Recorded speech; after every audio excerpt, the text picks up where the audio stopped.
Good morning everyone, and I'll be discussing our Unit 1 Lesson 1 for our subject Enterprise Resource Planning and Management, and our lesson number 1 entitled Introduction of the ERPM.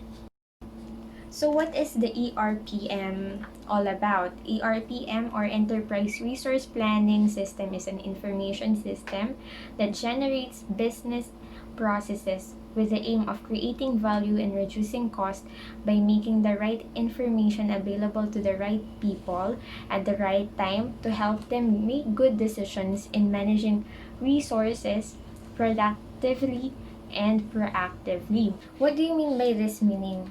What do you mean by this meaning is stated in our module? So sabi, it is an information system. It is a system generally made for the business to make their process easier. Like for example, sa payroll, ano bang business ang may madaming payroll na may madaming empleyado? Such, for example, BPOs. Kasi ang mga BPOs, ang setup nila, ang investment nila, ang assets nila ay tao, di ba?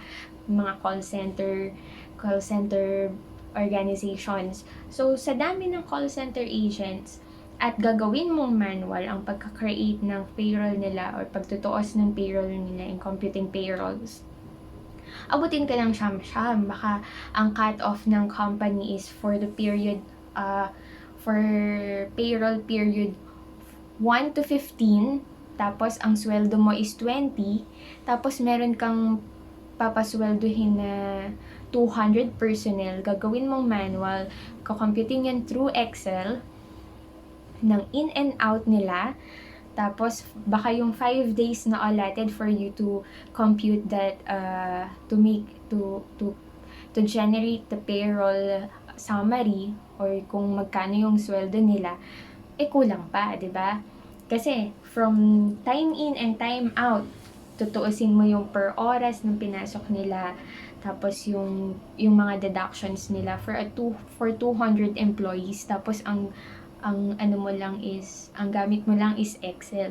Though it has the copy-paste formulas, pero yung pagko-compute ng kung ilang oras ang tinrabaho ng tao, kung ilang oras ang pinasok ng tao is manually computed, diba? You are computing it manually.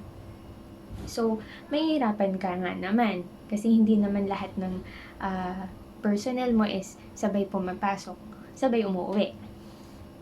Because they do have shift duties, di ba? So, yun. Yun yung ini-aim ng company to make their business activity easier and to reduce its cost. Bakit? Kasi kapag naka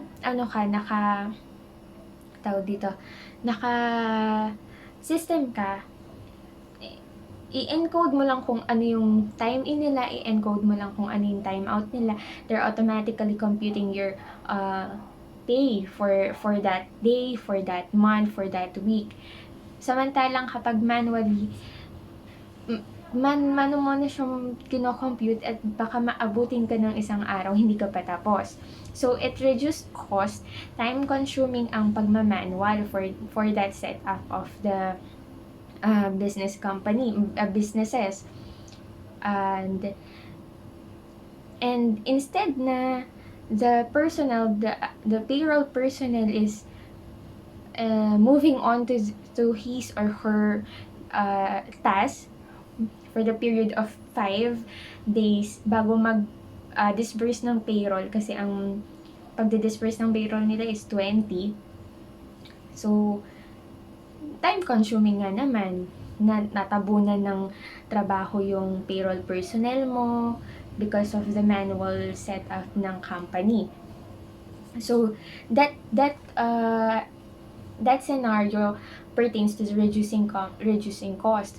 At isa lang yan sa mga scenarios, o isa lang yan sa mga dahilan or situations na pwedeng mong sabihin na it reduce cost, diba? So, for the right information by making right information available to right people. So, let's say sa payroll nga naman, yung in-offer mong information for right people are for your employees na sasweldohan mo, because if they they if you give them wrong computation of payroll, syempre empleyado yan eh. Ang concern niya lang after, at the end of the day, ng pagtatrabaho niya is kung magkano yung susweldohin niya, 'di ba? So, they are concerned, they are sensitively concerned for that aspect. Pagdating naman sa financial side, sa pag in-encode mo na yung in-impute mo na or in-encode mo na sa system yung sales mo, yung disbursement, all expenses for that month, and the information you may generate is financial statement. For whom? For the management, for them to rely on your generated financial statements and draw decisions regarding expansions, ano pa ba, yung kung magpa-purchase ng additional equipment for the betterment of the process ng company. Sa small businesses, usually they use Excel to generate financial statements for the management to draw conclusions and make decisions for such as expansion, investing equipments. Dun lang is okay na sila. Excel lang okay na sila. But for the multinational and large companies, yung Excel na yun is hindrance sa kanila, or yung pagiging manual in terms of accounting, in terms of recording, mahirap para sa kanila. For example, for 1,000 transactions per day, tapos i-manual mo siya, i-Excel mo lang siya. Hindi nagiging convenient for the personnel, tapos ang personnel mo is isang tao lang, di ba? So, the enterprise resource planning management, or the ERPM, the system itself creates value in which the company may lessen as a hindrance, or may lessen the cost, kasi consider as cost dun sa time consuming of recording ng mga voluminous transactions, diba? Para mapabilis yung proseso nila. So, let's proceed to the evolution of ERPM. The first system that generate by 1960s is the MRP. What is the MRP? It is the stands for Materials Requirement Planning. Ano ba yung concept ng MRPM? So, MRPM is essentially involved inventory. It is inventory related or inventory oriented program or system. It involves taking inventory records. So, yun yung pag nag-purchase ka ng inventory versus sa nagbenta ka ng inventory, it is all about recording inventory transactions, and also master production schedule. So, it is important for the factory or manufacturing setup of the business, kasi yun yung kinocompute natin in management accounting, kung ilan ang capacity ng isang equipment to produce inventory or to produce products. And yun yung capacity nung equipment sa isang araw. So, this situation involves also in MRP. Also, bill of materials. Bill of materials, ito naman yung katulad sa constructions, kung magkano at kung ano-ano yung mga materials na gagamitin natin sa pag-construct ng building, kung kung ilan ang kailangan, kung magkano ang gagastusin. Also, computing time-phase materials. For example, ang paggawa ng ice cream, ilang oras ba nakakapag-produce ng paggawa ng ice cream from raw materials into finished good. Ilang araw yung shelf life niyan, kung ilang araw din yung kailangan itagal sa storage before it perished or hindi na mabenta, maging spoilage na siya.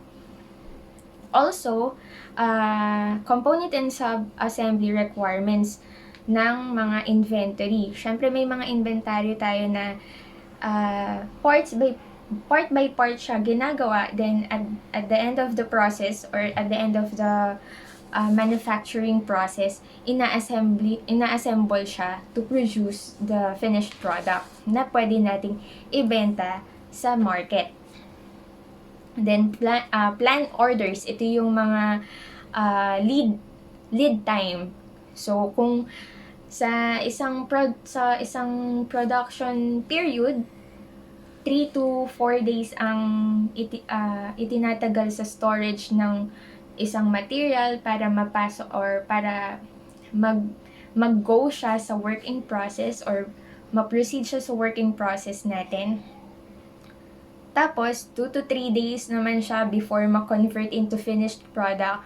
So, ilang araw ang kailangan nating hintayin bago tayo umorder ng panibagong inventory. Yun yung lead time naman natin. And delivery dates also. So, upon finishing the products, ilang araw naman siya dapat i-deliver to the customer bago maging spoilage yung produkto. After ERPM, at year 2000 na, nagkaroon ng MRP2. Same as MRP, na set up all about inventory and materials. Yun nga lang, syempre in-upgrade nila yung system na yun. So now let's proceed to overview of ERPM. ERPM integrates the business processes of department functions and departments into unified system. For example, sa sales department, nakabenta si sales department. In terms of manual, they are for creating Excel file.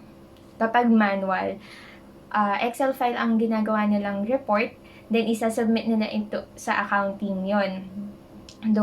So, company policy kung weekly ba yon or monthly. But then, kung monthly yan, napakatagal naman na bago ma-record yun ng accounting. So, kung sales siya ng July, at the end of the July pa lang magre-record si accounting ng sales niya for July. So, 1 month backlog siya. Kapag weekly naman, hindi pa rin siya real time. So, ang problema naman doon kapag malaki yung company and the company accommodates 1,000 transaction of sales weekly, pagdating mo sa accounting, ang mangyayari na lang sa accounting, encode na lang sila ng encode ng sales. And natatabunan na yung ibang accounting functions nila. That's why businessmen or ERPM inventors create more sophisticated system na makakatulong sa company in these terms. Ang ERPM kasi, it connects departments to another department. So, sa sales natin, kapag ginamit natin yung software na to or ng system na to, automatic alam ni accounting yung papasok na sale or kung may benta si company. Kasi sa sales department, they will encode sales, they will create invoicing na magre-record na makikita ni accounting na meron pala kaming benta. Real time. So, Ganun din sa ganun din sa marketing or logistic department. Ano ba yung, or we call it supply chain management. Ano ba ibig sabihin ng supply chain management? It is all about inventory. Kung si supply chain department ay naglabas ng inventaryo sa manual, patapos ang setup ni company is weekly or monthly, magre-report si supply chain department kay accounting, hindi na real time yung recording nila ng inventory. So, possible yun, may nalabas si supply chain management na inventaryo, hindi naman na-record ni accounting na naglabas pala siya ng inventory. Therefore, in real life or physically wala na sa atin yung inventory pero hindi pa siya na-out sa accounting. Yun yung pwedeng maging problema sa accounting side. So, in this system, in ARPM, nagko-connect na si supply chain management into accounting. So, real time na kapag nag-encode doon ng inventory delivery si supply chain, alam na ni accounting na naglabas si company ng inventory. Then, benefits of ERPM. Ano ba nga yung benefits ng ERPM? The first one is the collaboration. As I've said, merong ng sharing of knowledge between a department to another department. So, anong example nun? For example, sa HR at saka sa accounting, may hinire si HR na bagong empleyado. So, etong empleyado na to, kung hindi nagkaroon ng information or kung hindi nagkaroon ng report si HR sa accounting, hindi pa pasweldohin ni accounting yung personnel na yon. So, there is a conflict between the HR and the accounting. Ang magsasuffer yung empleyado because hindi nabigyan ng HR ng information about hiring si accounting. So, in collaboration, they have real-time information available to each department. Next, cross-functioning barrier is broken. What do you mean by cross-functional barrier? So, cross-functional barrier, yun yung sinasabi ng mga tao. Mostly on manual setup ng company na, ay, hindi ko yan era. Ay, hindi pa ako accountant niyan. Ay, hindi pa ako yung sales manager niyan. So, kapag yung tinanong mo is yung personnel na nandun na, wala siyang masagot. So, ikaw na nagkaroon ng issue, for example, sa auditor, di ba? Si auditor nagtanong kay accounting na, bakit hindi mo na record yung prepaid rent mo nun? Kasi nakapagbayad ka ng 1 million sa lessor mo, hindi mo na-record though na-record mo yung pagbibigay ng cash, hindi mo monthly nababawasan yung prepaid. Kasi 'di ba ang prepaid, advance payment, and therefore you should reverse or adjust your journal entry na mag-recognize ka ng expenses every month. So, tinanong ka ni auditor ng, bakit hindi mo na-adjust yung prepaid mo? Hindi ka nagre-record ng expenses. So, ang sasabihin sa'yo ng accountant na, as accountant, hindi po ako yung nag-record niyan, hindi po ako yung gumawa niyan. Wala pa po ako nung time na yan. So, hindi nasagot yung tanong ni auditor, 'di ba? Yun yung scenario na iniiwasan ni ERPM kasi kapag nagkaroon na ng system, they are automatically reminding that personnel na may kailangan kang i-adjust, may kailangan kang i-amortize, may kailangan kang i-depreciate monthly. Ito yung pinasok mo na sales, ito yung pinasok mo na purchases, ito yung mga utang mo pa, kailangan mong bayaran. So, wala sa personnel na dapat sumagot na, ay, hindi ko pa po yan era. Hindi ko po kasalanan yan kasi hindi pa ako yung nandyan. Diba? So, yun yung benefits ng ERPM. Tinatanggal niya yung ganong dahilan or ganong excuses ng mga personnel. Next, integration of island of automation. What do you mean by that? Yun yung duplication, iniiwasan ni ERPM na magdoble ng effort si personnel. For example, human resource. Sa HR, alam ni HR na kung sino-sino yung mga tao niya. So, dapat may master list si HR, di ba? Tapos, pag manual setup to Tapos, pagdating kay accounting, the management instructed accounting to release or to give master list ng bonuses ng mga empleyado. Hindi nagbibigay ng master list ng empleyado si HR.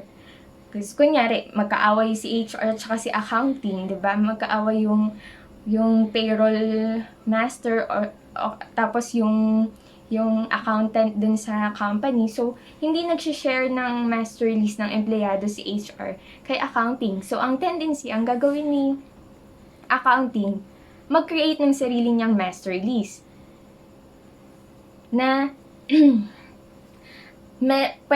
ang mangyari, may maiwan, may makalimutan. So, yun yung iniiwasan din ni ERPM. That's another benefit of ERPM. So, kapag meron si HR, dahil si HR sa ERPM ay may function ng payroll, pwedeng mag-generate ng report si accounting ng master list ng mga empleyado through that ERPM. So, walang maiiwan kasi yung data na nanggaling ay in-encode ni HR dun sa ERP, sa ER na yon, sa ERP na yon. And generate lang or generate lang ng report ni accounting. But the information are shared by both department. Lastly, for the Lesson 1 Unit 1, Lesson 1, Introduction of ERP. What are the examples of ERP products? So, ang naka-enumerate sa module natin is SAP, stands for System Application and Products. SAP ang pinakakilala at pinakamahal na accounting software sa Pilipinas. Bakit? Kasi ang SAP is modular. Ano po yung modular? Modular means isang module set up para sa sales department, isang module set up para sa marketing, isang module set up para sa HR, isang module set up para sa supply chain. Hati-hati siya. Ganun kasi yung setup ni SAP. Per department siya nag-i-install ng software. Kaya siya mahal kasi very detailed siya. Unlike PeopleSoft, Oracle, Microsoft Dynamics, hindi siya ganun kalaki katulad ng SAP, pero mas user-friendly kasi siya kesa kay SAP.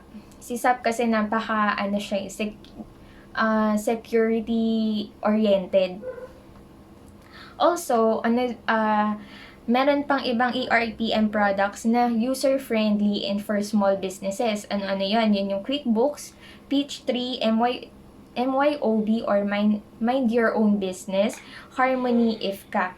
So, sa mga to, halos lahat na nagamit ko na, and they are different in terms of kung paano yung businesses. Kasi,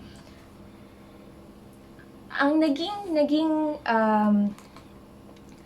observation ko sa lahat ng accounting softwares, they are perfectly nakuha nila yung activities ng AP side or disbursement side, expense side perfectly. Kasi isa lang lahat ng businesses kapag disbursement, pare-parehas yan ng sistema. Tatanggap ka ng source document, i-record mo yung expense ng source document na yon. So, makakagawa ka ng accounts payable voucher at mare-recognize yun na AP mo. Then, kapag babayaran mo na siya, magka-create ka ng check voucher and lalagyan mo siya or magpa-prepare ka ng cheque, then i-disburse mo na sa supplier mo. While, halos lahat ng accounting software ay hindi siya perfect in terms of sales function. Bakit? Iba-iba kasi ang sales function ng mga businesses. For example, sales function ng real estate. Pag nagbenta si company ng lupa, it's either cash or installment. At installment na yun is for 3 to 5 years na monthly installment. Unlike ng trading companies, kapag nagbenta ka ng produkto mo, cash na agad kasi small lang naman yung mga trading, 'di ba? Maliliit na amount lang 'yon. Unlike real estate na malaki yung mga malalaki yung mga binebenta nila at mahal din yung mga price. So, that's the difference ng nature ng sales function ng mga businesses. Iba din ang sales function ng mga services, katulad ng mga BPOs, call center, at saka mga agencies. So, kasi wala silang product na pinapresent, kundi yung mga services ng tao nila. So, sa purchases expense department at function ng ERP, perfect na ng mga accounting system yon. Pero, in sales function din sila nagkakaiba-iba. And also, kapag leasing, 'di ba? Hindi naman yan, hindi lahat ng leasing company is automatic, or hindi lahat ng ERPM nag-recognize automatically ng sales. But then, leasing company, yung setup ng leasing company, every month yan, mag-recognize ka na ng sales or ng rental income. Kasi passive yan, passive income yan. So, sa ERP, manual mo dapat na i-encode yung sales mo. 'Di ba? So, doon nagva-vary ng mga observation sa ERP. That's it.